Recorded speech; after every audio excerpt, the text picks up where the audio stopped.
Hello students, today we will read lesson 4. The lesson's name is Weathering and Soil Formation.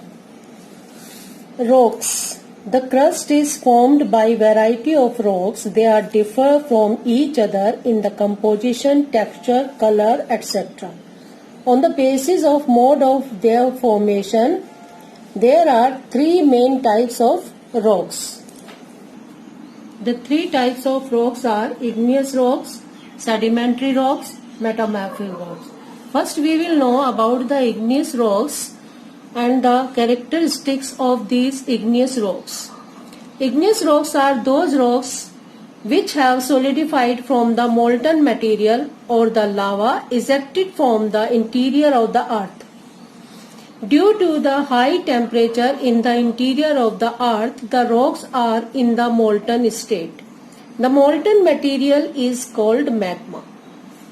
This material is ejected from the interior of the earth to the surface through the volcanic activity. When there is volcanic activity, then the lava comes out, it's solidified, then these types of rocks are formed. The volcanic material may be in solid or in liquid state. Volcanic material that flows on the surface of the earth is called lava. Igneous rocks are formed through deposition and solidification of the volcanic material. As they are the first rocks to be formed, so these are known as the primary rocks.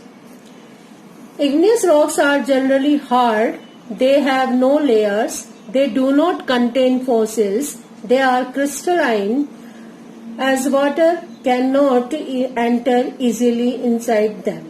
Igneous rocks are generally compact and do not get eroded rapidly. They make good building materials.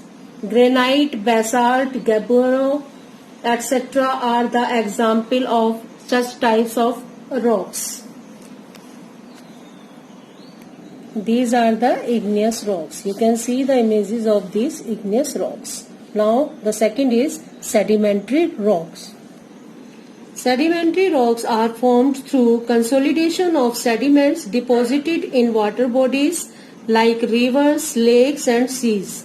These sediments are derived by the denudation of the rocks by agents of erosion like rivers, glaciers, winds, etc. These agents of erosion carry the eroded particles of rocks to the water bodies and deposit them there.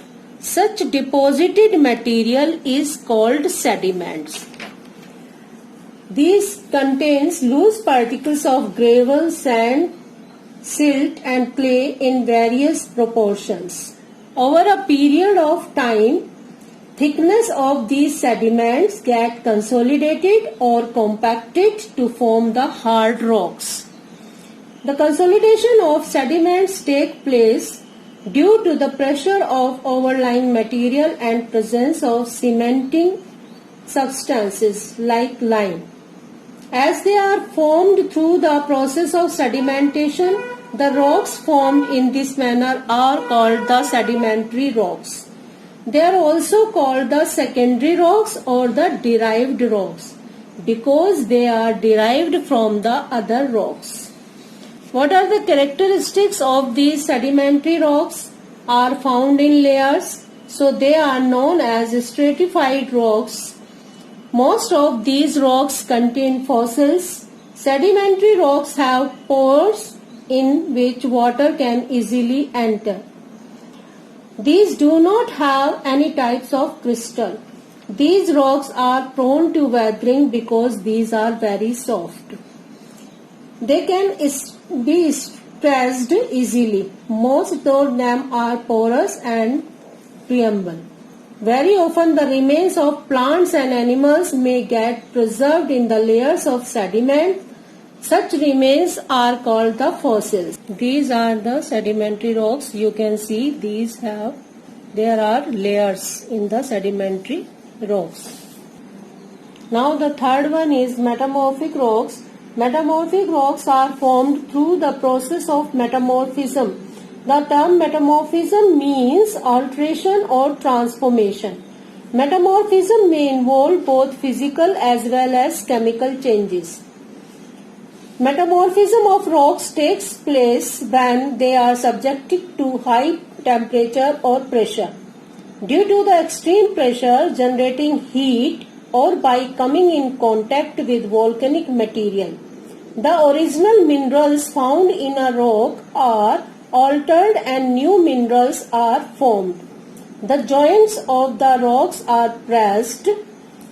These rocks are considered good for using as building materials as they are generally more compact, harder and bulky than the original rocks. Metamorphic rocks may have layers, but these layers are highly compressed, and fossils are not found in the metamorphic rocks. The process of metamorphism may take a very long time. Under pressure or heat, various sedimentary and igneous rocks are metamorphosed to produce new rocks. These are the examples of the metamorphic rocks: schist, quartzites, marbles, etc. These are the metamorphic rocks. Rock cycle. The process of transformation of rock from one to another is known as the rock cycle. When the molten magma cools, it solidifies to become igneous rock. These igneous rocks are broken down into small particles that are transported and deposited to form sedimentary rocks. When the igneous and sedimentary rocks are subjected to heat and pressure, they change into metamorphic rocks. The metamorphic rocks, which are still under great heat and pressure, melt down to form molten magma. This molten magma again cool down and solidify into igneous rocks. The Earth's surface is subject to constant changes. Both nature and humans are responsible for such changes. In our next video, we will read about the weathering and the soil.